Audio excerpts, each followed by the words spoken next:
Welcome to the Adoption and Foster Care Journey, a podcast to encourage, educate, and equip you to care for children and youth through adoption, foster, and kinship care. Hosted by an adoptive mom with over 22 years of kinship and adoptive parenting experience. She's on this journey with you. Please welcome Sandra Flach. For the Lord gives wisdom. From his mouth come knowledge and understanding. He stores up sound wisdom for the upright. He is a shield for those who walk in integrity, guarding the paths of justice and watching over the way of his saints. Then you will understand righteousness and justice and equity, every good path. For wisdom will come into your heart, and knowledge will be pleasant to your soul. Well, that is Proverbs 2 verses 6 through 10. I'm your host, Sandra Flach. Grateful that you are joining me today. We're beginning this episode at the end of August. I don't know where summer went exactly. I think maybe we say that every year, but it definitely seems to fly by. Some of you probably have kids already back in school. Where I live in upstate New York, kids don't go back to school until right after Labor Day. So we're all gearing up for that. But no matter whether you have kids in public school or private school, or you homeschool, or maybe you have older kids who are out of school and you're trying to navigate like what life looks like when they're done with school, and can they maintain a job and all those kinds of things. So this episode is for you. I really want to unpack some thoughts and some things here that will help all of us, whatever season we're in, be able to navigate it and support our kids well. But before we get to that, I want to share some of the resources for our unique parenting journey, right? Especially those of us raising kids who've experienced trauma, which is probably, I would say, all of us. If you're an adoptive or foster parent or even a kinship caregiver, our kids are with us because of some trauma that they experienced. And many of us are parenting kids who were prenatally exposed to alcohol or other drugs, and it can feel so isolating, right? But we want to change that. And we actually have a community of fellow parents who are on this journey, who are linking arms and praying for each other. So check out this commercial. Sandra Flach, host of the Adoption and Foster Care Journey podcast, and FASD educator Debbie Raymond, invite you to join Hope for the FASD Journey, a virtual support community for parents and caregivers raising individuals with fetal alcohol spectrum disorder, diagnosed or not. This faith-based support community meets online 3 times each month, features special VIP guests, and a private Facebook group for members only, which includes Soul Care Saturday video devotionals led by Sandra and Deb. Both Sandra and Deb are adoptive moms raising kids with FASD and facilitators of the Facets neurobehavioral model. For details and to register, visit justicefororphansny.org/hope-community. That's justicefororphansny.org/hope-community. So while I don't only talk about FASD on this show, it is a regular topic because of the prevalence of fetal alcohol spectrum disorders among children in adoptive and foster and kinship placements. So most of our kids probably not even diagnosed, or they're misdiagnosed, right? We talk about that a lot on the show. Parents and professionals really don't understand or even realize that FASD is the leading cause of developmental and learning disabilities worldwide. 1 in 20 school-age kids here in the United States have been prenatally exposed, higher prevalence rate than autism, and a majority of the kids in foster and adoptive placements also have an FASD.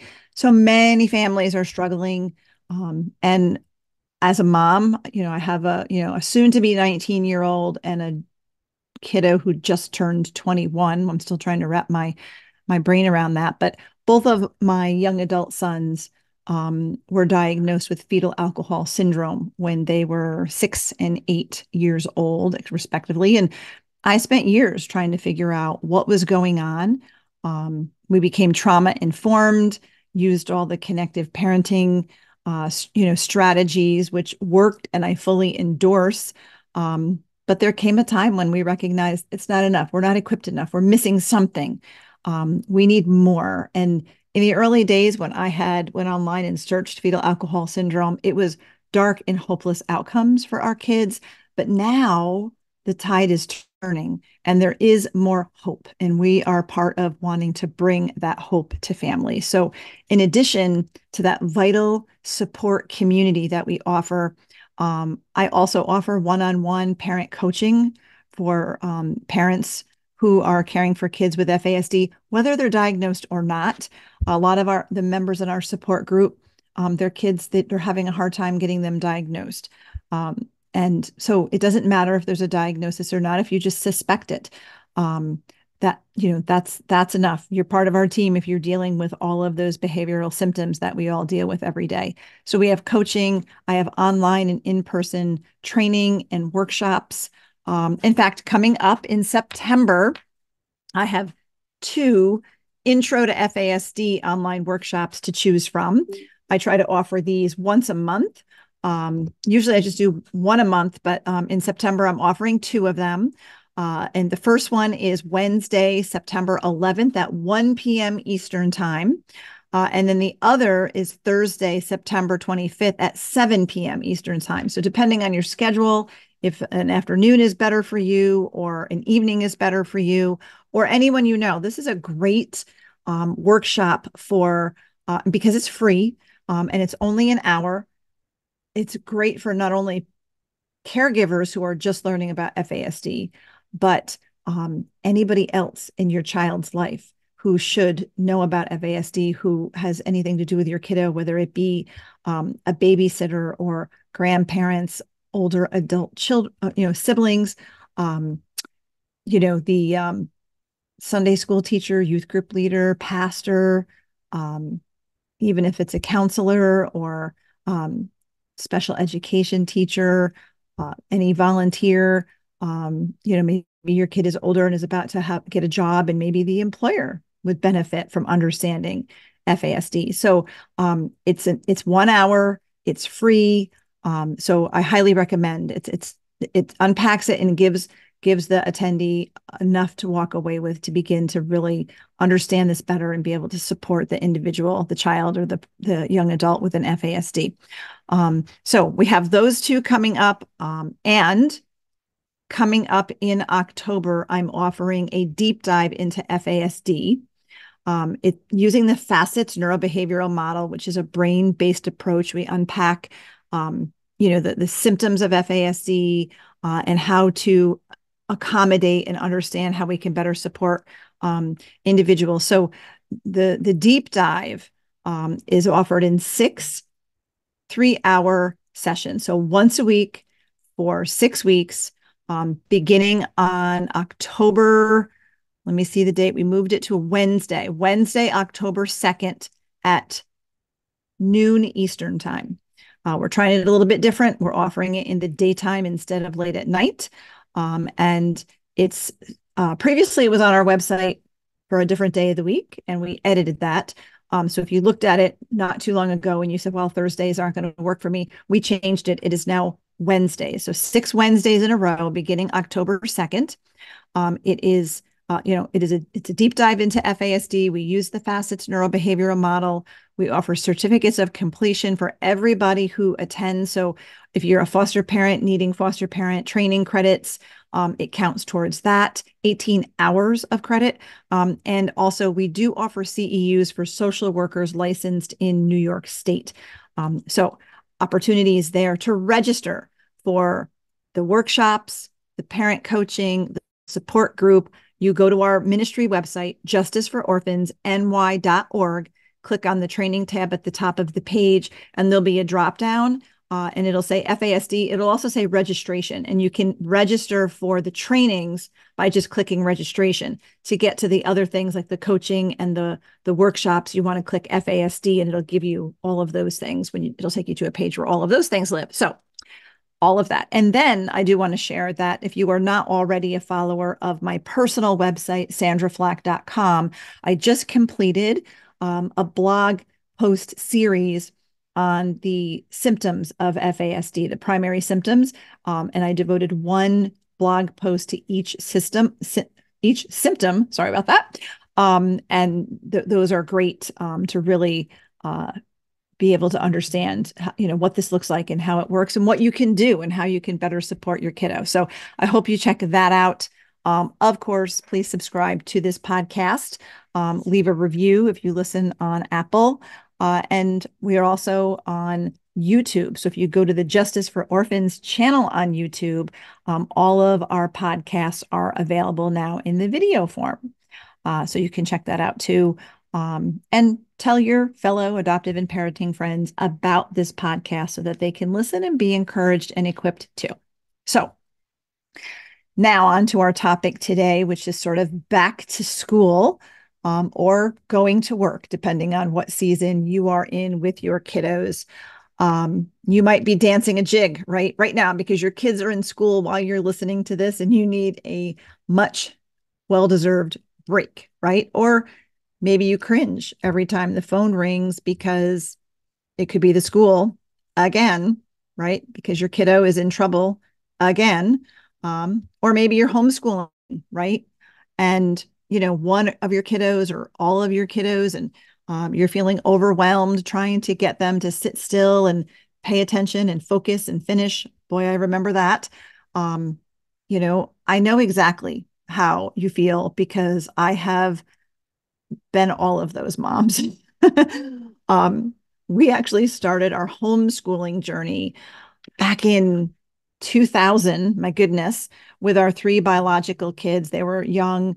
When our oldest went, turned 5 and everybody goes to kindergarten at 5, we did put our kids in a local Christian school, a little Christian school. I loved that for them. But by the time the oldest was, I think he was, I want to say 6th grade, 7th grade, something like that.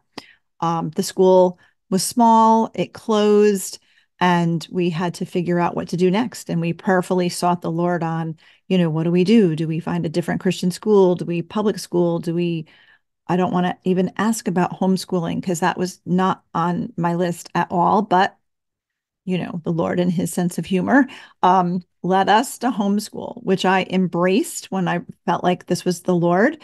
And I homeschooled happily, well, mostly happily, I would say, for 17 years and graduated 6 of our 8 kids from home.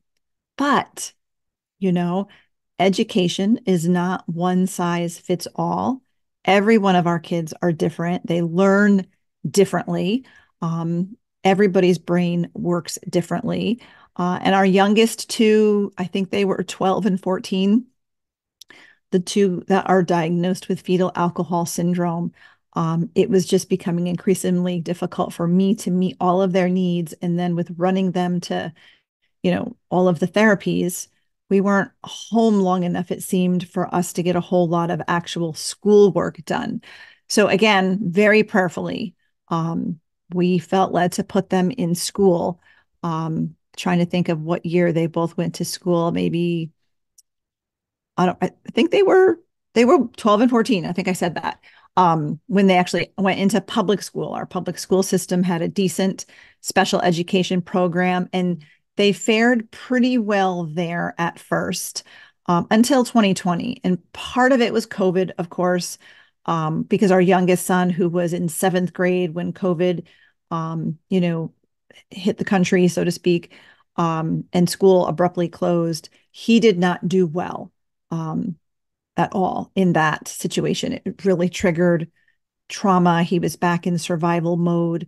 And then when school returned, and I've told this story numerous times, so I don't want to fully unpack it here, but when school finally returned in the fall of 2020, our son or 2021, maybe it was. I can't remember. It's like life is a blur, right? Can you relate? But the fall after COVID, when everybody finally went back to school, um, our youngest wasn't doing well. So we pulled him out um, to homeschool him, really to avoid a mental health crisis because he was really, really struggling. And the other guy we left in school, he was considered a senior.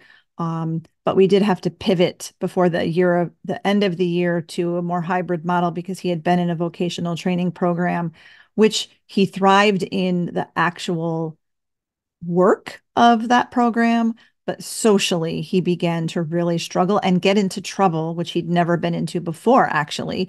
So we pulled him out of that program. So we've had to pivot over the years, right? Whatever our kids needed, whatever we needed to do was, really always our way of navigating, right? We had to constantly keep our finger on the pulse of what was going on with our kids and what was going to be best for them. So I don't advocate jumping around in what you do and putting kids in school and pulling them out and putting them in and pulling them out to homeschool, but you have to seek the Lord and you have to see what's going on with each individual kiddo. So we, um, by the end of that year where we homeschooled our youngest again, and he finished up eighth grade at home with me. We finally reached a point where he was in a much better place and he was doing really well in the environment of being home with me, thriving with the one-on-one. So we just continued to homeschool and maintained his IEP with the school, which I highly recommend because he was getting speech and some other things. So we continued with that. But when he was heading for 10th grade, in an IEP meeting, I was still homeschooling in an IEP meeting. They actually asked me if there was anything I needed, which I don't think I'd ever been asked that before.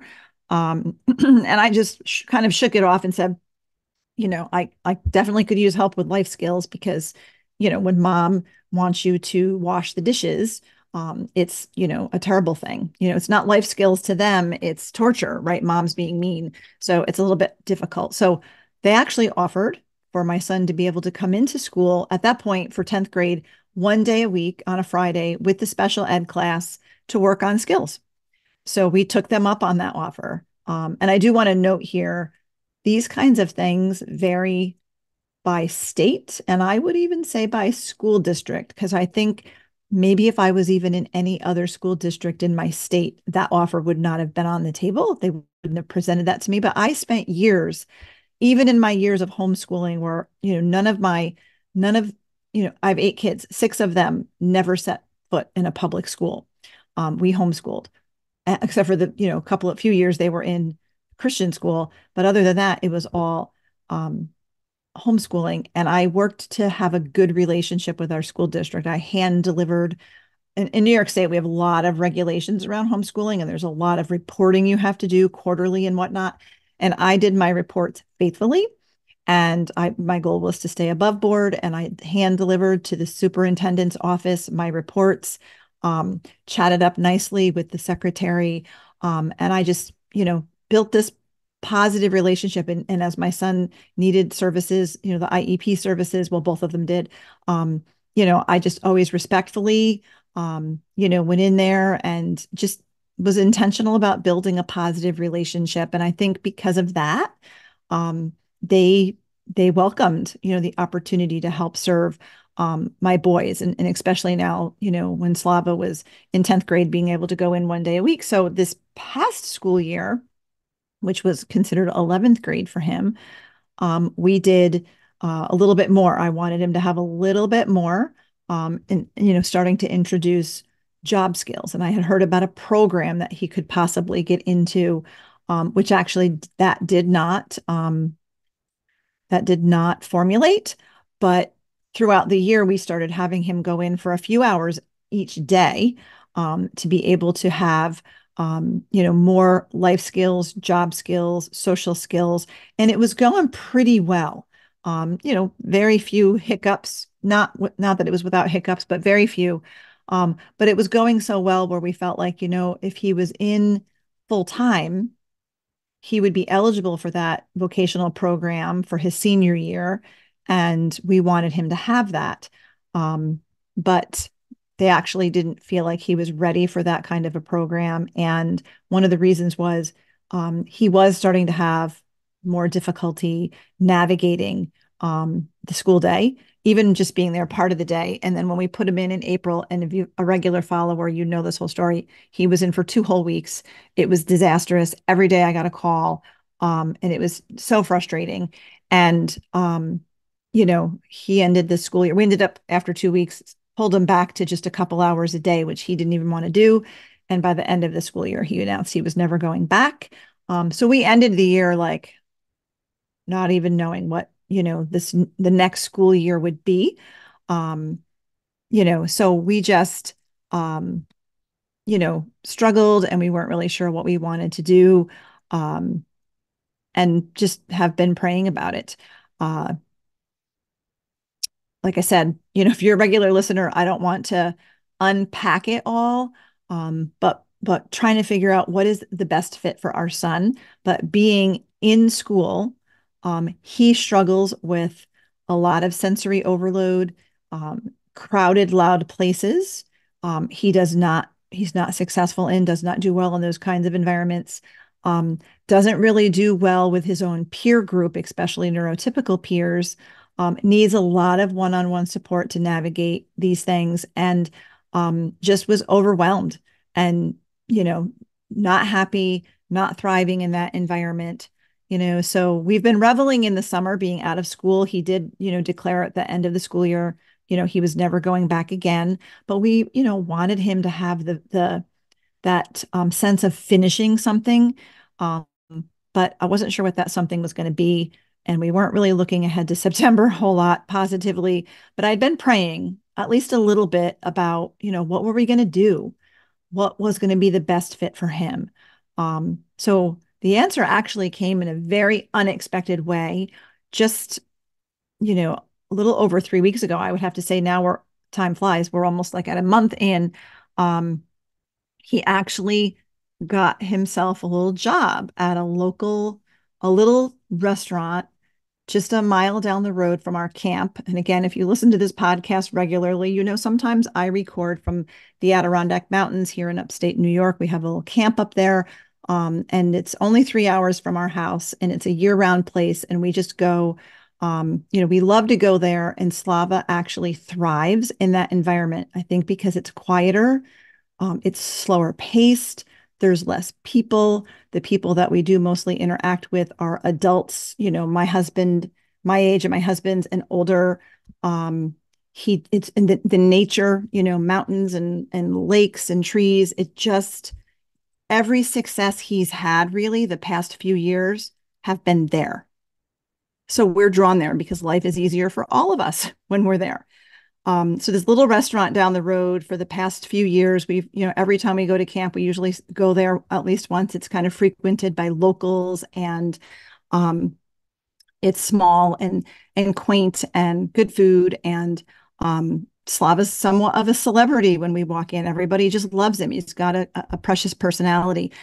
So kind of in a joking, jesting, what started off sort of jokingly one evening when we were there for dinner, ended up with the owner of the restaurant. She offered Slava a job washing dishes, and he was like, "I'll take it." And I'm like, wait. You don't really know what you're doing here. But I was able to, a few days later, have a wonderful conversation with the owner, and she's hired neurodivergent people before to work in her kitchen, and she is very aware that he has a disability. She asked me great questions. What is his diagnosis? What are the symptoms? And how can we support him? And I was like, wow. So he's been working every Friday and Saturday night. And I do have to say, if I get a text message or my cell phone rings while he's at work, I cringe because I think surely they're going to come and they're going to tell us to come and get him. Right. And one sweet testimony is one evening I went in to pick him up, and he works late, like it's like 11 o'clock some nights. I went in to get him, and I walked in kind of like, yeah, I'm here to get that boy, not sure what I was going to hear or what the response would be. And the gentleman behind the counter said, "Oh, you mean that lovely young man that puts a smile on all of our faces?" And I was like, oh my goodness. And so he has been thriving. There's a spring in his step, and he's doing so well, not without support. He needs support. He has to have some accommodations. In fact, had a conversation recently with his boss, and she said it gets busy. And I had already warned her of all of these things. He does have a lot of anxiety when it's busy and they start bringing him back a lot of dishes because he's washing dishes, and he'll forget some of the steps, and he rushes to get it done. And that's when he forgets. So we narrowed down a script, which is basically slow down, do it right. And some other things we talked about. And I said, well, tell me how you want to phrase it. Let's agree on something simple. I'll print off and laminate, those phrases on, in the steps, and you can and I'll laminate them, and you can hang them up in, by where he works. And she said, oh, I can do that. And I'm like, oh, all right. So then she typed them up, emailed them to me for approval, then asked me his favorite color and printed them off in his favorite color and hung them in the kitchen. And I was just astounded that he would get that kind of support. And again, he's got a spring in his step. He's so happy. And then as August, kind of clicked away, I started to dread, and they know that we don't live up there. So it's not like he can be there every weekend, but we've been trying to get him there most weekends. But just starting to dread when school starts, he won't be able to keep this job because, it's Friday night and Saturday night, and he is quite literally, he takes it easy on Sunday, but I'll tell you, on Mondays, he sleeps until like 2 o'clock in the afternoon because he's just exhausted. So it's not going to fit with school. And then I began to wonder, why would we pull him out of this successful environment where he seems to be thriving right now and put him back into an environment, which was public school, where he wasn't thriving and he dreaded and he didn't even like to be.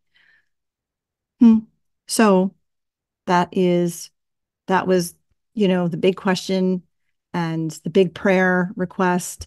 So I did approach the employer, and I asked her if he could, how is it going? And, we could arrange his school schedule to accommodate him keeping this job if they wanted to keep him beyond just the summer.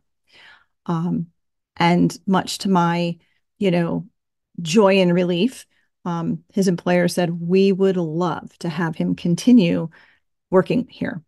So, I did speak with our special ed committee at school, and we just decided that we are going to pivot back to a hybrid school model. It's kind of the term I came up with because, I'm going to be doing a little bit of homeschooling, which for us, I have to say, is more like I just have to do reading and math with him because with the special education program he was in at school anyways, he wasn't going for a general education diploma. It was more to prepare him for, after graduation when, for a job, to have job skills, life skills, things like that. He is diagnosed with an intellectual disability. Between you and me, it's the FASD is the intellectual disability, but in my state, FASD is not recognized by the state or by the education department or by, the state to receive services for individuals with disabilities. But because his IQ is lower than average, that qualifies him as a person with an intellectual disability. So, his education is vastly different, and people with an FASD can have low IQs, they can have average and they can have above average. This is an invisible disability. Everybody, presents somewhat differently, although there are some basic primary characteristics. Not every individual is going to present with all of the characteristics, and it's a spectrum, right? So I'm not sharing what I'm sharing today because I'm pro homeschooling or unschooling, or I'm not pro public school or private school or whatever. I'm pro child, right? What is the best fit for the child, especially our kids who've experienced trauma and those with FASD? both trauma and prenatal exposure to alcohol changes the developing brain. Um, you know, these kiddos have brain differences. They have different needs than their neurotypical peers. So we can't just fit them in. You can't, it's not like putting, a lot of times I feel like with education, it's like trying to force the round peg into a square hole and punishing the peg for not fitting. Um, that's not what we want for our kids. So what I want to do is I want to really quick just look at I'm not gonna spend time diving into each one, but I just want to review the primary symptoms of FASD, which are very similar to the primary symptoms of trauma, because it's important that we just have those fresh in our mind.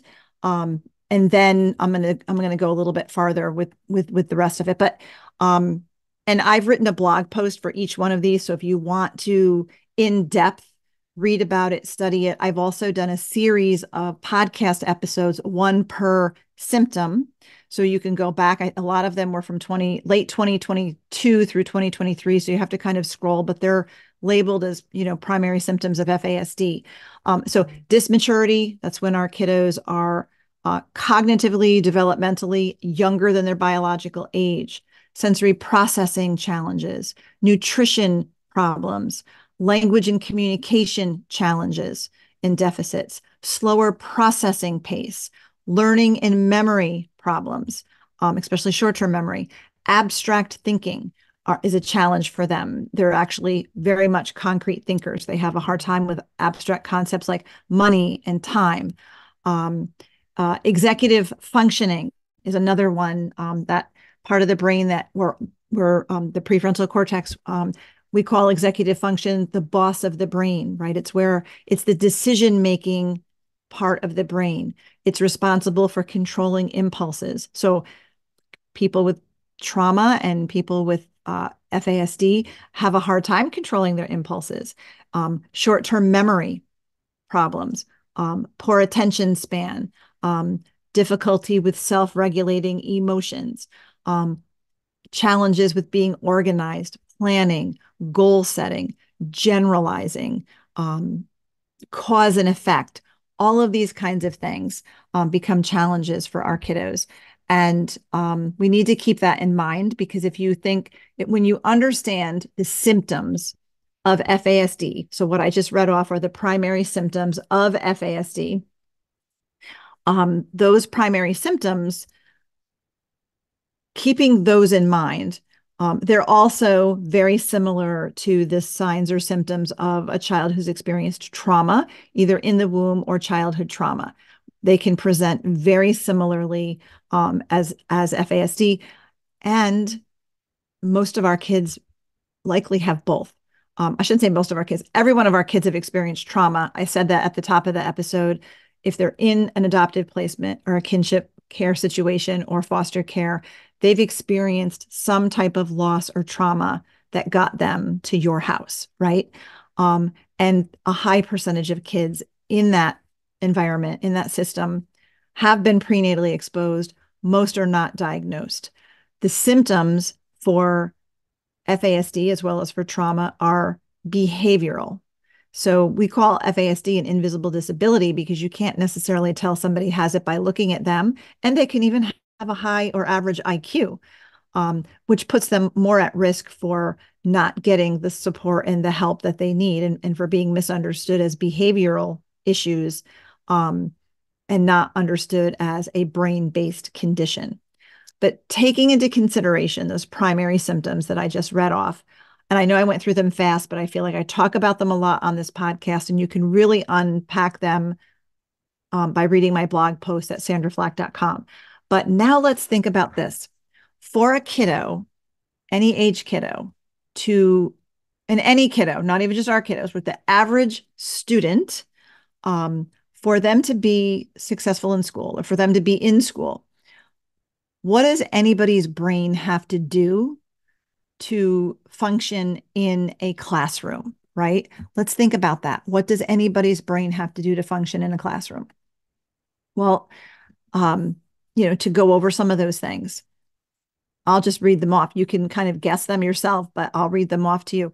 Um, in order to function in a classroom in school, you have to be able to focus, self-regulate, process information quickly, multitask, sit still, manage time, organize schoolwork, navigate social interactions, manage sensory input.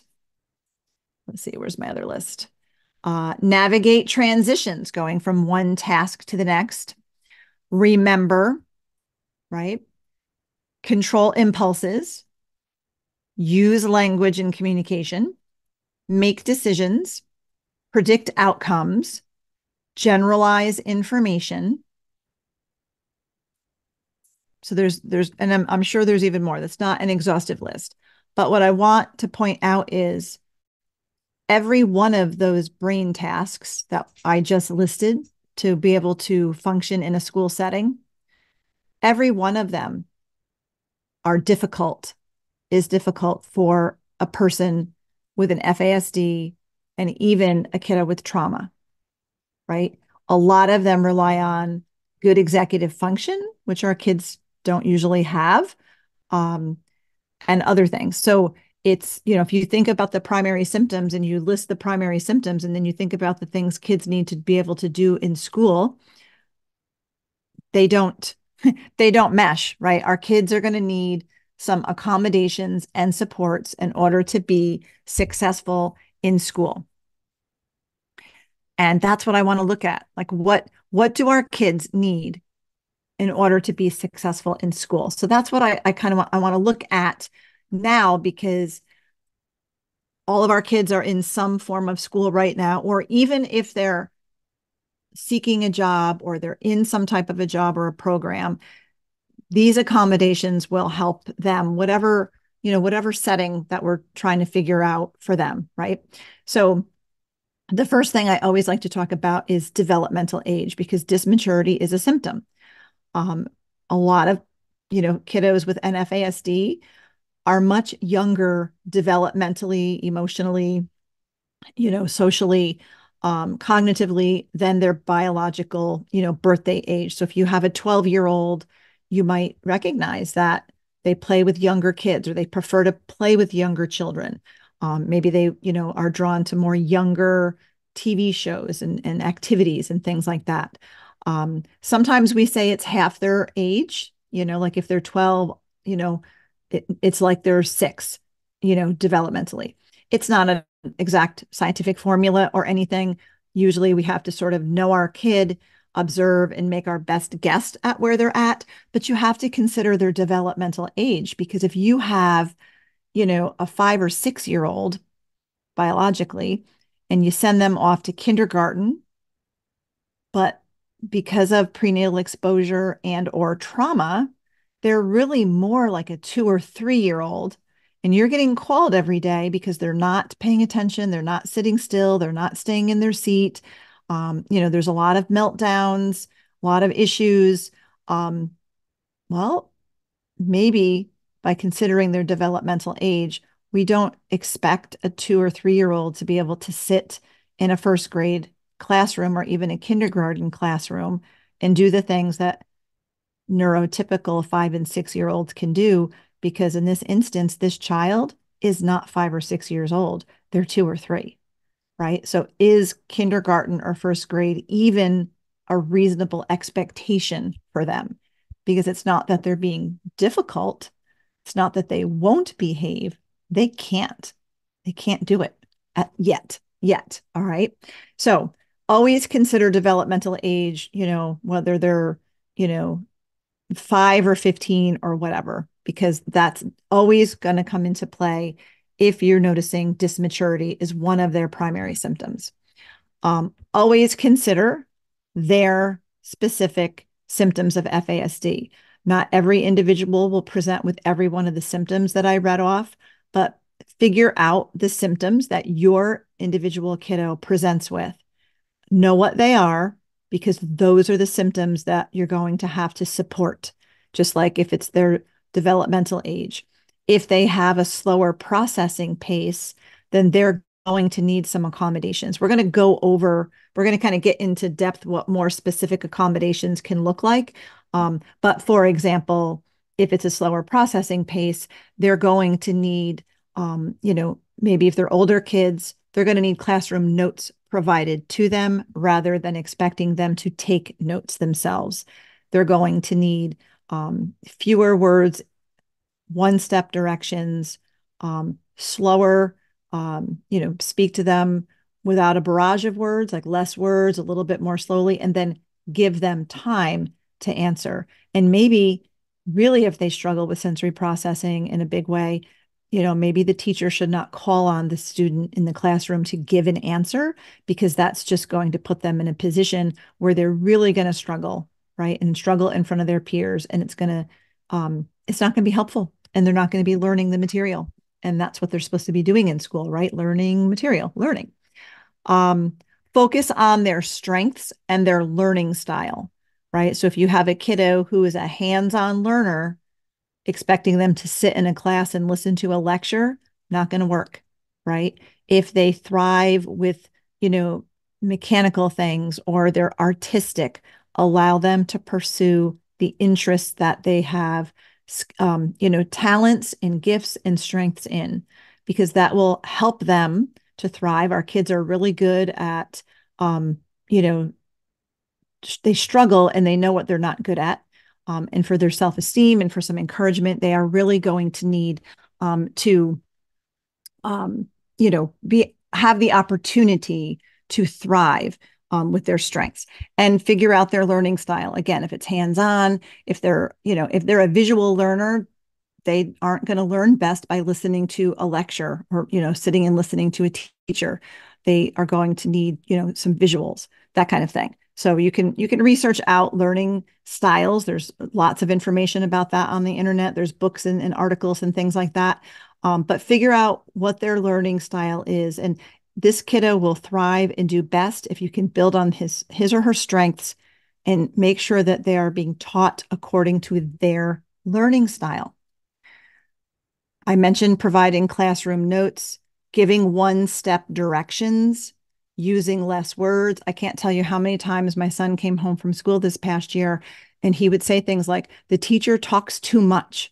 And I was like, is she talking too much to you, or is she just talking to everybody? Like, what do you mean by talking too much? I mean, I didn't even give him that many words. But he said, she talks to everybody too much. There's too much talking. Because see, with his sensory processing challenges and his slow processing pace, he's just overwhelmed with all of the auditory input all day long. Give them extra time for assignments. Give them extra time when you're giving them instructions or you're asking them questions. Provide one-on-one support if needed. One of my kiddos needs one-on-one support. The other one really didn't need that much support, but needed some. But one-on-one support, depending on where they are on the spectrum, where they are, with their IQ, they may very well need one-on-one support to accomplish some or all tasks. And if they need it, they should have it. Provide reminders before transitions. So before changing classrooms, or before, put away this that we're doing and now we're going to do this. Transitions are really hard for kiddos with FASD and trauma. So warnings. My son, I've talked on this podcast before about how they have to let him know ahead of time before there's a fire drill, because he has a really hard time with that sudden intrusion of the bell ringing, and then you have to drop everything and file out of the building immediately. He really struggles with that. He needs to know ahead of time when that's going to happen. When it's a drill, obviously, if there was a real emergency, you've got to get out of the building, but they do X number of fire drills a year, and he just has a really hard time every time. Allow time for them to move. If you have a kiddo, especially younger kids, they need movement. And sometimes the consequence issued for difficult behavior is, they're not allowed to go out on the playground during lunch, or they're not allowed to go to PE or whatever. That's the exact opposite of what these kids need. They need movement in order to regulate. So we need to allow them time for movement. Decrease visual distractions. If there's too many things on a wall, I was in one of my grandchildren's classrooms, elementary school classrooms last year for Grandparents' Day. And I went in and it was a lovely time, but I sat in the room and I'm like, oh my word, this teacher had every square inch of every wall plastered with some kind of black and white design, like everywhere, all different patterns. And I'm not exaggerating by saying every square inch of every wall. I was overwhelmed, and I don't have an FASD or trauma. It was it was sensory overload for me, and I could only imagine any students in her classroom who actually do have sensory processing, right? So decrease visual distractions if you have a kiddo who struggles with that. Provide concrete information. A lot of times we talk and present abstract concepts, and these kiddos are concrete learners. Check for understanding, right? You've heard my story where I was having a conversation with my son about what was appropriate and not appropriate. And I thought it was a wonderful conversation and that he was really tracking with me. He was nodding his head. He was agreeing with me. And at the end, just before I thought, okay, we're done here, I happened to stop and ask, do you know what appropriate means? And he said, no, what does it mean? Right? So check for understanding. And just because they can repeat something back to you does not mean that they actually understand it, right? And that they can actually execute it. Homework, I would say less or no homework. Most of our kiddos, their brains are working harder than neurotypical peers just to navigate the school day. And by the time they get out of school and they're home, they need to decompress. They're done. I've talked before about my son he's 21. He works a full-time job with some accommodations and support, but he gets home and takes a nap. He's exhausted. So knowing this, now we want a kid to do homework, but their brain has worked harder than everybody else's brain during the day. It's not going to learn anything. So if you're sitting there, for hours with your kiddo and their meltdowns and it's just disastrous and it becomes frustrating, I don't care if they get the homework done or not. They're not going to learn it. They're not learning any material because their brain is no longer in learning mode. So I would advise that for kiddos, especially with FASD, no or less homework, because the goal of the homework is to reinforce what they were taught at school, but they're not learning it. They're not learning it. And then it just causes difficulty with our relationship with them because it's a battle. And we don't need a battle. We need connection. Teach and practice appropriate social skills. All right. So some kids need more practice with this than others. And basically it's teaching, practicing, teaching some more, reteaching, more practice. And when they, are, kind of fall into a little bit of trouble or they're having a difficult day or things are heading south, then their one-on-one support person should be there to help get them back on track, discuss, why this didn't work or what we could have said better and, that kind of thing. They need support and help navigating those social interactions. We need to support these kiddos and not consequence them. And, especially in the public school system or even in private school, that's the model, right? If somebody's not obeying the rules, they break a rule, they're not doing what they're supposed to do, we have to issue a consequence so they can learn a lesson. And yes, that's what consequences are for, to change the behavior that we don't want to see. However, if someone has a neurodivergent brain, a brain difference, right? A brain that works differently because of trauma or prenatal exposure, they're not going to learn from the consequence. It's only going to make the behavior worse, right? Because in order for an individual to learn from a consequence, their brain has to be able to generalize. It has to have good short-term memory. It has to be able to link, right? I'm in this consequence because I did this thing, right? But if the thing that they did was 2 days ago, their brain has moved on from it. And because of poor short-term memory, it's the whole idea of a consequence, right? Falls flat with these kiddos because it doesn't work. And I know, like, for example, in the case of my son, issuing the consequence only escalated his anxiety. And when his anxiety is escalated, the behavior that got him the consequence, which for him was swearing. So the 2 weeks he was in school, he was he was so overwhelmed when he was in full time for those 2 weeks, so overwhelmed. It was like he was back in survival mode. And when he's got a lot of anxiety, he's not aggressive or violent or any of those things, but he swears. Like he has, no control over what he says, right? It's where that lack of impulse control shows up. And swearing is very common in kids with an FASD. But they kept wanting to issue consequences. And it's like you're heaping on more anxiety, which is going to get more of the behavior that you want to see less of. So instead of the consequence, teach the behavior you want to see, practice appropriate behavior, reteach, practice, reteach. They need that one-on-one real-time support to learn and to practice what they're learning. Consequences, not going to work. Adjust our expectations, or whoever, whether it's a school teacher, parent, whoever, adjust our expectations to meet this kiddo where they are at, because they are not necessarily going to be able to meet the expectations we have for neurotypical peers. Not that they never will, but that's not where they're starting out at. Meet them where they're at. Consider how their brain works differently and meet them where they're at. We need to support these kiddos and not shame them. Consequences are actually more shaming than support. We want to support them.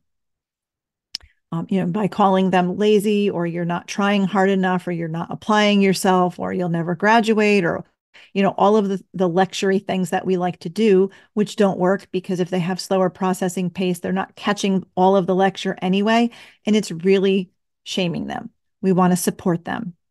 Maybe they need a shorter school day. If they're not successful in a full day, pull back. Maybe they need a shorter day. Modify the environment, not the child, right? Think about it. If you have a plant, a flowering plant, and it's sitting in a dark corner and it's wilty and it's not thriving, what do? You pick it up out of the dark corner and put it over by the window in the sunlight, which is what it needs in order to thrive. If we would do that for a plant, why wouldn't we do that for a child, right? The environment needs to be modified for the child to be successful. And consider, is the method or model of schooling that the child is in a good fit? If they're not doing well where they're at, we need to consider what is a good fit and allow them to, then we need to modify the environment to make it a good fit for the child. So maybe if they're struggling, in a public school setting, maybe they need a special education classroom, or maybe they need a half day, or maybe they need less days of the week, or maybe they need homeschooling, right? Figure out where, and a lot of times it's exploratory before we find the right thing. And it's ever evolving, because our kids, they change, they age. What they might have needed in 5th grade is not what they need in 12th grade, and that kind of thing. You have to really journey along with the child and see where they're at and what's going to work best for them and plug it in. And as always, I talk about the strengths, right? Focus on their strengths and build on those strengths. So, just to wrap it up here, I know I kind of droned on forever. I hope you got something out of it, but whether you've got kids in school or older kids out of school and you're trying to figure out, what kind of job could they possibly have, some keys to support you navigating the journey. I would say pray and seek wisdom. What is the best fit? What is the best fit for this child, right? What's going to be where they're going to thrive? Pray and ask the Lord what he would have you to do as we're navigating that. Seek the Lord on it. Remember, we don't want to shove a round peg into a square hole. It's just going to end up disastrous. So we need to seek the Lord's will, What is a good fit? And then we need to walk that out in obedience, right? Whatever the Lord shows us, we need to advocate and accommodate. So advocate for whatever it is they need. So if they are in school and that's the best place you think for them, but they're going to need some accommodations, you need to advocate for your kiddo. And a lot of times, I guess I would add educate, because don't assume because you have a special education teacher that they know anything about FASD or even the impacts of trauma, right? We have to educate. We are the expert on our kid. So we need to educate. And I always say, there's a scripture, be wise as a serpent and gentle as a dove. And that's the way I navigate the public school system, because I know my child best. And at this point, I'm the expert on FASD in comparison to anybody at the school. So I have to gently, respectfully educate them, even when, I don't come across as I'm trying to educate them, but I talk to them about FASD and drop along the symptoms and whatnot, like they should already know it. Like I talk to them like they know it. It's just kind of been the method that I've used, and it seems to have worked somewhat. So advocate for your kiddo and accommodate so that they can be successful, and trust the Lord to work out the details. He knows our kids. He knows the purposes and plans he has for them, and he will direct our steps and show us what's best for them. We just have to walk it out in obedience and do what he's called us to do. And sometimes it's hard and maybe not exactly what we wanted to do or what we thought it was going to look like. But that is what we're called to do, because he set these kiddos into our families. And we have the honor and the privilege of raising them. And he will equip us along the way, because we know it is a hard journey, but it is a journey full of hope. So I'll leave it there. Thank you for listening to the adoption and foster care journey today. I hope you got something out of it. I hope you were encouraged today. If you were, pass it along, share it with your fellow foster and adopting friends. That's what I'm here for. I want to encourage, I want to equip.